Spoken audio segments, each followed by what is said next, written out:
নমস্কার বন্ধুরা, আমি দীনেশ। আশা করি আপনারা সকলেই ভালো আছেন।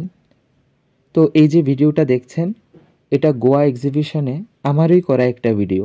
ভাবলাম যে আপনাদের সাথে শেয়ার করি। আরেকটা কথা আমি বলবো যে আমি জীবনে আর্ট শিখিনি, বা আর্ট করার যে প্রাথমিক নিয়মগুলো থাকে বা থাকতে পারে সেগুলো সম্পর্কেও আমার বিন্দুমাত্র আইডিয়া নেই। তাও আমি আমার কল্পনায় এবং অনুভূতি থেকে ছবিগুলো আঁকার চেষ্টা করি। বিশেষ করে পাথর জিনিসটা আমার খুবই প্রিয়। পাথরের উপর ছবি আঁকতেই আমি সবথেকে বেশি পছন্দ করি।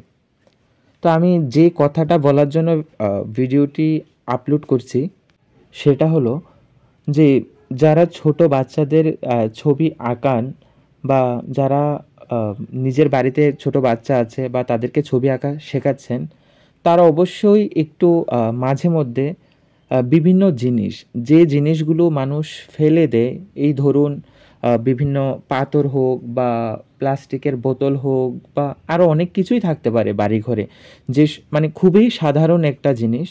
তো এইগুলোর উপর ছবি আঁকতে দিলে আমি দেখেছি মানে বাচ্চারা আহ, খুবই আনন্দ অনুভব করে। আমি কয়েকজন বাচ্চাকে মানে পড়াই, তাদেরকে ছবি আঁকা শেখাই।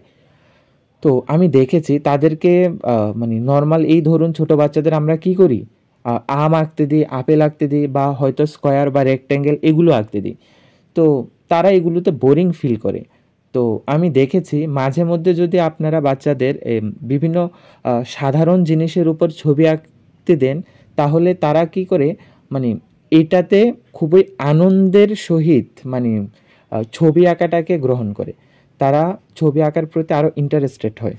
আপনারা লক্ষ্য করবেন, যখন খুবই সাধারণ একটা জিনিসের উপর তারা ছবি আঁকবে এবং যখন দেখবে যে এই সাধারণ জিনিসটাই কি অসাধারণ হয়ে গেছে, তখন আপনাদের মধ্যেও আনন্দ, এবং ওই ছোট ছোট শিশুদের মধ্যেও দেখবেন মানে একটা আনন্দ আনন্দ একটা ভাব, মানে তারা খুবই খুশি হয়। মানে এই জিনিসটা আমি লক্ষ্য করেছি। সেই জন্য ভাবলাম যে মানে আপনাদের সাথে ব্যাপারটা শেয়ার করি। তো আপনারাও চেষ্টা করবেন, যাদের বাড়িতে ছোট বাচ্চা আছে বা যারা বাড়িতে আর্ট শেখান, মানে এরকম কিছু সাধারণ সাধারণ জিনিসকে যদি টিচার যদি নাও শেখায়, আপনারা আপনাদের বাচ্চাদের সাধারণ সাধারণ কিছু জিনিস দিতে পারেন ওগুলোর উপর ছবি আঁকার জন্য।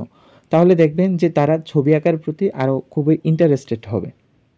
তো আমি আর বেশি কিছু বলবো না। আপনারা অনেক অনেক ভালো থাকুন, সুস্থ থাকুন। জয় মা।